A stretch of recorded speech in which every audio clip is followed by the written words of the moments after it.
In this forecast, multiple days of severe thunderstorms are expected this week across the plains in the Midwest, with the greatest risk coming later in the week. Severe thunderstorms have the potential to be potentially significant and bring with them the potential for tornadoes, large hail, and damaging wind gusts. Everything you need to know on Project Gladiator. Hello everyone and welcome back to another Project Gladiator weekly overlook, and today I'll be covering the weather for the week of April 21st until around April 28th. So let's start off with a Jetstream pattern and how that's going to affect our weather for this week. As of right now, we currently see a trough that is impacting the southern United States, mainly across the Florida region, that is leading to the risk for severe thunderstorms today and tomorrow on the 21st and the 22nd. This will likely lead to a pretty low end risk for severe thunderstorms overall, but should move out into the Atlantic Ocean around the late 22nd into the 23rd, and then right behind that we are expected to see a pretty strong upper level jet here that is going to move out of the north and impact portions of the New England corridor in the Ohio River Valley. This will likely have its eyes set on more eastern portions of the U.S., but we could definitely see the potential for some severe thunderstorms back across the central plains. We could see the potential for some severe thunderstorms that may stretch across the eastern half of the United States. However, with the trough that did just pass through, that is going to be much more limiting to the risk for severe thunderstorms, especially with all that moisture being cleared out. But the central plains will remain relatively unaffected and will allow for the risk for severe thunderstorms. But because this trough has its eyes set on the eastern half of the United States, we will definitely see a much more limited risk for severe thunderstorms across the central plains on the 23rd. And then as we move into the 24th here, and the 25th and the 26th, around the 25th and the 26th, this is when it's really going to ramp up, as we are expected to see a pretty powerful trough that is going to move out of the Rocky Mountains here, and that is going to set up the risk for severe thunderstorms across the central plains on the 26th. And then as we move into the 27th, we are expected to see that move eastward and set up the risk for severe thunderstorms further off to the east across the Midwest, and potentially even back in the central plains as well, but mainly across the Midwest will be where we are expected to see severe thunderstorms on the 27th. And this is going to be where we are watching for the potential of significant severe thunderstorms, and these will carry with it all hazards, including the potential for tornadoes, damaging wind gusts, and large hail. There is definitely some uncertainty that it does need to be worked out with these storms, and will most likely be worked out whenever our higher resolution models come into range, but this is still pretty far out, so things will likely change, and again, those uncertainties still need to be worked out. And then this will likely be the primer and make the environment ready for a much more powerful trough and much larger trough that is going to move into the central plains on Sunday, and likely lead to potentially a greater end risk for severe thunderstorms across the Midwest on the 28th, on Sunday there. So that is definitely another day that we're going to be watching for the potential of severe thunderstorms, some of which could definitely be significant.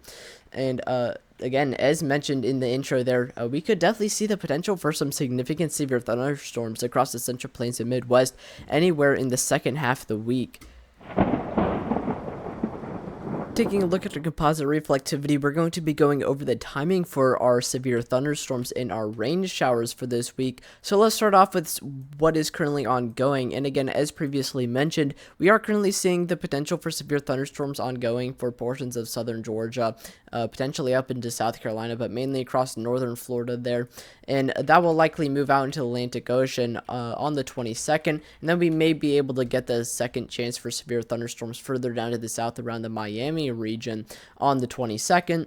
And then as we move into the 23rd, again, we are expected to see that pretty strong 500 millibar jet here that is going to move out of the north, and that's going to support some pretty widespread rain showers across the New England corridor, Ohio River Valley, and all the way back into the Midwest and Mississippi River Valley and into the central plains. And then again, that is going to be where we could see the potential of severe thunderstorms in the central plains mainly, and we again may even be able to get the chance for some snowfall across portions of the New England corridor there, up in the corner of the screen. And then as we move into the 25th and the 26th, again, we are watching for the potential of some severe thunderstorms, some of which could potentially be significant on the 26th. And then as we move into the 27th, again, we could see the chance for severe thunderstorms again, some of which could be significant across the Midwest and Mississippi River valleys. And then as we move into the 28th and the 29th, we are going to see that other round for severe thunderstorms that could potentially be more significant than what is going to come before it. Taking a look at our temperatures and how that's going to be affected by our different various systems that are going to be expected through this week. Starting off with Florida, that is going to be impacted first. We are currently seeing temperatures that could potentially get upwards of the low 90s today. And then as we move into tomorrow, that is likely going to cool down at least a little bit down to the mid and low 80s as a result of that cold front moving through. So definitely going to be a little bit cooler, but still stay pretty warm. And then we are going to continue to see temperatures that are going to remain steady and pretty warm across the southern half of the United States. And the northern plains is likely going to continue to see temperatures upwards of the 40s in portions of Minnesota and northern North Dakota there. However, with that 500 millibar jet that's expected to move into the region, we are expected to see a pretty big cold blast out of the north that is likely going to lead to significantly colder temperatures, with temperatures that could potentially get as low as the teens across the New England corridor and as low as below freezing across Ohio, Michigan, Wisconsin, and portions of northern Minnesota. There is definitely going to be getting quite chilly around the 25th and the 26th. Further down to the south, it may remain more so unaffected, but it will likely cool down at least a little bit. And then as we move into the 25th and the 26th, we are expected to see some pretty warm temperatures, and that will lead to the risk for severe thunderstorms, as we will have a lot of storm juice across this region as a result of those warm temperatures, with temperatures that could potentially get upwards of the mid and upper 80s and potentially approaching the 90s in portions of Texas there. And that will likely warm up as this cold front moves through the region, which will allow for overall more heat to build, because we won't really get a big push from the north that will really cool things down, and we could even see temperatures build on the back end of that cold front. So it will likely be more so a temporary cold front. But outside of regions that could see more rain cooled air, like in the Midwest, we could potentially see temperatures across the Central Plains and the Southern Central Plains that could potentially be getting upwards of the mid to low 90s. So it is definitely going to be pretty warm and potentially really hot across the Central Plains this week. Taking a look at our instability, or in other words, the fuel for our severe thunderstorms, and how that's going to affect our risk for severe thunderstorms, and how that's going to be put in place to support our risk for severe thunderstorms, that some of which could potentially be significant in the later half of the week. But let's start off with Florida, where we are currently seeing some decent storm fuel to support the risk for some severe thunderstorms today, and that will likely move further down to the south across southern Florida. That will likely lead to another chance for severe thunderstorms across southern Florida tomorrow on the 22nd. And then as we move into the 23rd here, we will likely see a buildup of instability and storm fuel across the Central Plains that will likely support the risk for severe thunderstorms on the back end of that 500 millibar jet. And again, it will definitely be a little bit more limited because we won't really have the best forcing, because again, that trough will have its eyes set on the New England corridor, so it will be relatively out of the way. But again, we could definitely see the potential for some severe thunderstorms there, especially with a lot of that fuel being pulled out of the Gulf of Mexico.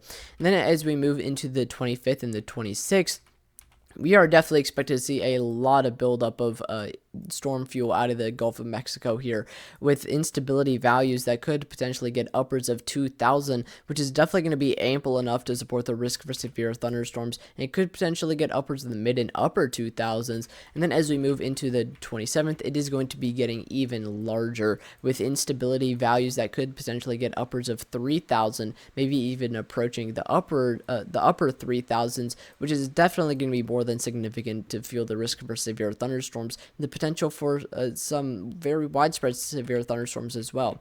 And then as we move into the 28th, again, we will likely have the buildup of instability and storm fuel across the region of concern.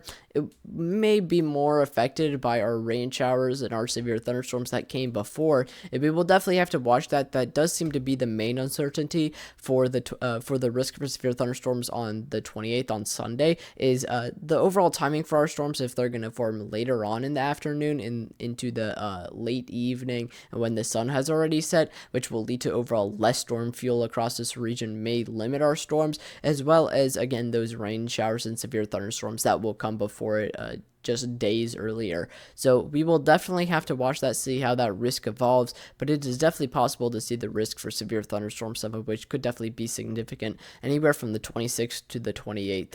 Taking a look at our supercell composite parameter, what this does is it combines every parameter in the atmosphere to give us a general idea of what the risk for severe thunderstorms may look like. It doesn't give us a percentage, but it is definitely a very good indicator on the risk for severe thunderstorms. So starting off the 26th, supercell composite is definitely indicating the risk for severe thunderstorms. Definitely have a really good signal there for the 26th. And then as we move into the late 26th, we get another really good signal along that dry line there.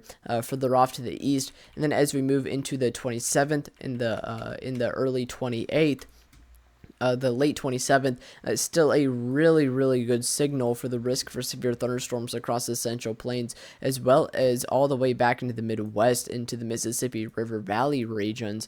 And these are some definitely some really high supercell composite parameter values there, especially this far out on a high resolution model, is definitely indicating the potential for severe thunderstorms.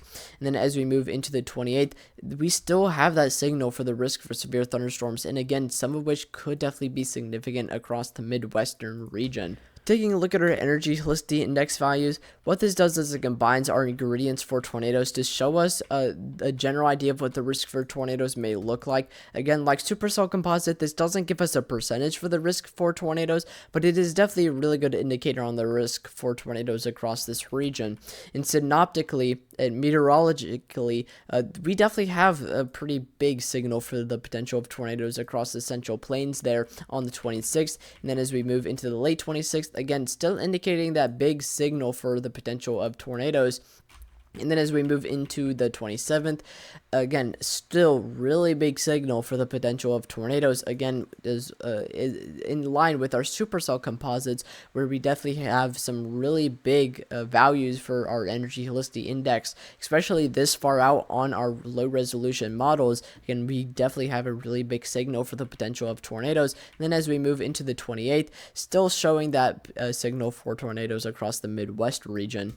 Taking a look at what the SBC currently has issued for the risk for severe thunderstorms for this week, starting off with what is currently issued for today on the 21st, we did have a marginal risk for the Florida region. However, that has been expired due to that risk for severe thunderstorms moving out of the region already. But for tomorrow, as that cold front continues to progress further down to the south, and all of our storm juices pushed further down to the south along that cold front, we could see the potential for some severe thunderstorms across southern Florida, including the Miami region.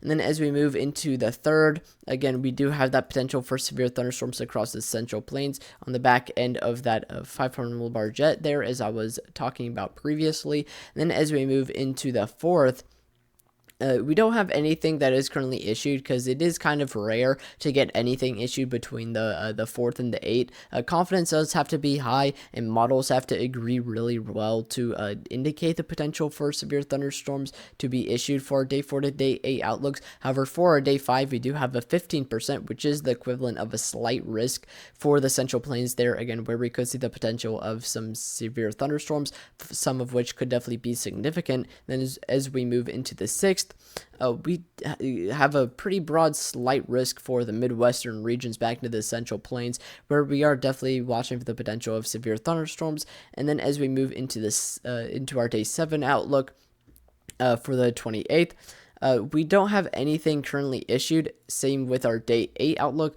We may potentially get something issued for the 29th or the 28th across this region in particular. We could definitely see the introduction of a slight risk, at least of 15%, potentially being added by tomorrow for that Midwestern region, where we are watching for the potential of some severe thunderstorms. It is definitely plausible that they could add that region for severe thunderstorms for the 28th there in our next outlook.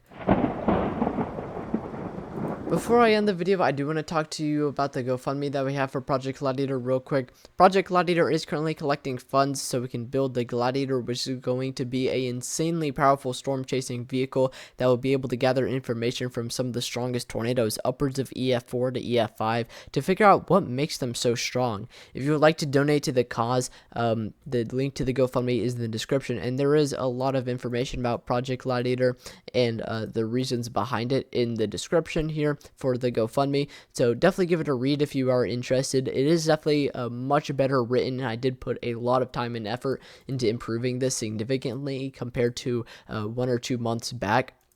So definitely make sure to check it out if you are interested. Now that I've told you the weather, please go down to the description and check out the socials for Project Gladiator and join the Discord for any updates on Project Gladiator. If you live in any of the areas I covered for today, please stay weather alert for the time being. If you notice anything might have been wrong with this forecast, or you'd like to make a suggestion or ask a question, please leave a comment. 3 other channels I highly suggest you check out are One Nation Weather, Weather Watcher, and JaxonWX, and hopefully I'll be able to see you guys tomorrow with another forecast.